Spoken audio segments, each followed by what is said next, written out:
Hello दोस्तों, नमस्कार। स्वागत है एक बार फिर से आप सभी का माई स्मार्ट बिहार के इस यूट्यूब चैनल में। दोस्तों, अगर आपने अभी तक इस चैनल को सब्सक्राइब नहीं किया तो सब्सक्राइब करके रखें, जिससे कि आपको बिहार की डेली ब्रेकिंग न्यूज़ 25 ताज़ा खबर हर एक सुबह मिलती रहे। तो आइए दोस्तों, बिना समय गवाए खबरों की ओर चलते हैं। सबसे पहली और बड़ी खबर, सीपीआई के फायर ब्रांड नेता कन्हैया कुमार के कांग्रेस में जाने की अटकलों के बाद इसके साइड इफेक्ट भी दिखने शुरू हो गए। कांग्रेस से लेकर उसकी सहयोगी पार्टियों में भी इसके रिएक्शन देखने को मिल रहे। कांग्रेस के विधायक दल के नेता अजीत शर्मा ने अपने बयान से काफ़ी कुछ साफ करने की कोशिश जरूर की है। उन्होंने कहा कि तेजस्वी यादव यहाँ के नेता हैं और वो महागठबंधन के नेता हैं, उनको कन्हैया कुमार से कोई खतरा नहीं है।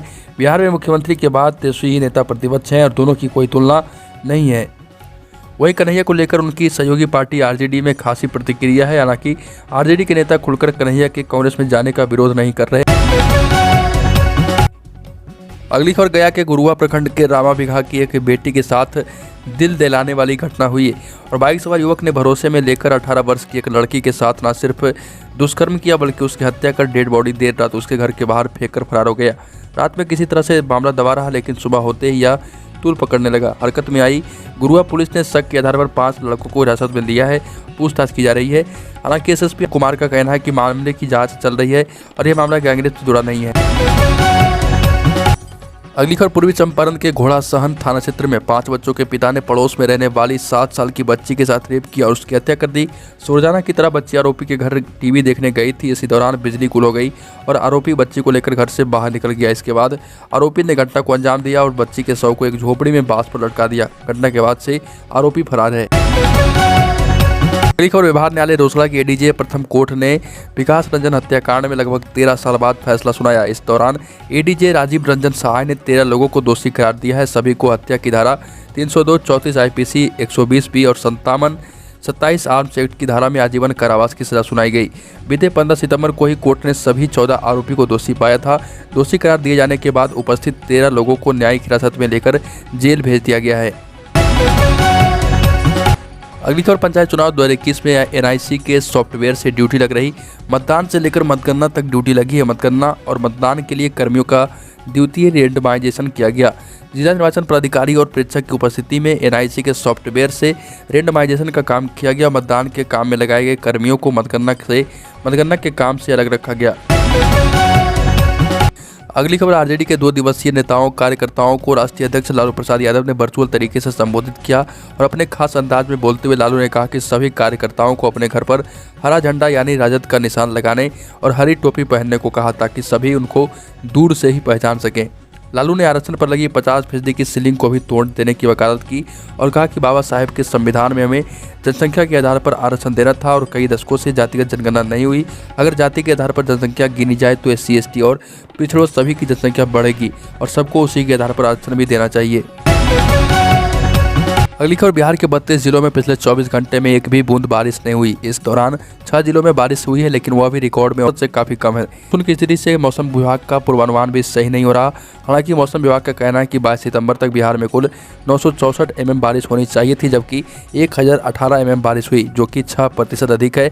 बारिश का यही हाल रहा तो औसत से भी अधिक बारिश का आंकड़ा भी लुढ़क सकता है। दिन प्रतिदिन मानसून की बेरुखी सामने आ रही है, जिससे बिहार में बरसात का दायरा सिमटता जा रहा। और बिहार में लगातार संक्रमण के मामले घटते जा रहे हैं। सरकार भी अपनी तरफ से निश्चिंत हो रही है। संक्रमण अब धीरे धीरे बिहार से बाहर जा रहा, लेकिन अचानक मधुबनी से एक बड़ी खबर यह है कि वहां 37 लोग कोरोना पॉजिटिव पाए गए। ऐसे में सरकार की नींद उड़ गई। सरकार में आनन फानन में एक टीम गठित कर 37 लोगों और उनके साथ संपर्क में आने वाले 147 लोगों का RT-PCR जाँच कराया। इस जांच में पाया गया कि सभी 147 लोग कोरोना नेगेटिव हैं। दरअसल एनडीए की तरफ से बिहार विधान परिषद में खाली एक सीट के लिए पटना के कमिश्नर ऑफिस में जेडीयू की रोजीना नाजिस उम्मीदवार बनाया गया है। इसके नामांकन में एनडीए के सभी नेता पहुंचे थे और इसी बीच ये खबर आई। अगली खबर, तेज प्रताप यादव पटना पहुंचे हैं और वो बिरधा मंदिर और उसके बाद दिल्ली गए थे। दिल्ली में पिता लालू प्रसाद से भी वो मिले। पटना में इन दिनों राजद का 2 दिवसीय प्रशिक्षण शिविर चल रहा और तेज प्रताप यादव मंगल की शाम पटना पहुंचे थे। प्रशिक्षण शिविर में तेज प्रताप यादव शामिल नहीं हुए और वो पार्टी के विधायक और स्वास्थ्य मंत्री रह चुके हैं। राजद के प्रशिक्षण शिविर के लिए तेजस्वी यादव के आवास पर लगे तुरंत द्वार में तेज प्रताप यादव के फोटो तो लगे हैं, लेकिन प्रशिक्षण देने के लिए उन्हें पहले दिन नहीं बुलाया गया। तेज प्रताप यादव से जब मीडिया ने पूछा कि प्रशिक्षण शिविर में शामिल होंगे क्या, तो तेज प्रताप ने कहा कि समय मिलेगा तो प्रशिक्षण शिविर में जरूर जाएंगे। अगली खबर, महालय पक्ष के तहत 17 दिनों के लिए श्राद्ध करने वाले लोगों ने उत्तर मानस घाट यानी पिता महेश्वर घाट पर पिंडदान किया। खास बात यह है कि इस स्थान पर उन्हीं लोगों ने पिंडदान किया जो गया जिले में 17 दिनों तक विभिन्न पिंड वेदियों पर जाकर श्राद्ध करेंगे। इस उत्तर मानस घाट की विशेषता यह है कि यहाँ पूर्वजों के निमित्त बनाए पिंड जो विभिन्न अन्न से तैयार किए जाते हैं, उस अन्न का स्वाद भगवान सूर्य की किरणें ही खींचकर पिंडदान करने वाले के पूर्वजों तक पहुँचाती है। चाहे वह जिस भी योनि में हो, वहाँ तक पहुँचाने का काम भगवान भास्कर की किरणों का है। संक्रमण काल से पहले उत्तर मानस घाट पर करीब 10,000 श्रद्धालु आते थे, लेकिन इस बार महज 1,000 श्रद्धालु ही यहाँ आए। अगली खबर, सीतामढ़ी स्थित बैरगनिया बॉर्डर से पूर्वी चंपारण का एक प्रेमी युगल नेपाल जा रहा था और इन्हें भारत नेपाल सीमा पर गश्त कर रही 20वीं बटालियन एसएसबी की टीम ने रोक लिया। पूछताछ किया तो पता चला था कि दोनों घर से भागकर नेपाल की राजधानी काठमांडू जा रहे थे। एसएसबी ने दोनों को पकड़कर बैरगनिया पुलिस को सौंप दिया है।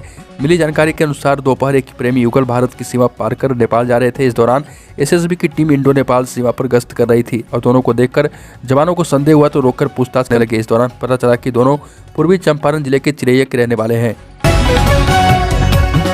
अगली खबर, नवादा में पहले चरण के तहत 24 सितंबर को नक्सल प्रभावित गोविंदपुर प्रखंड क्षेत्र की 9 पंचायतों में मतदान कराया जाएगा। इसे लेकर प्रशासनिक तैयारियां पूरी कर ली गई है। प्रिंसिपाल मीना और एसपीडीएम सावलना राम ने प्रेस वार्ता कर तैयारियों से अवगत कराया।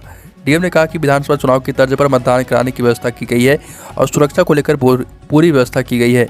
9 पंचायतों को 2 जोन में बांटा गया है, जिसकी जिम्मेदारी सदर रजौली अनुमंडल पदाधिकारी को दी गई है।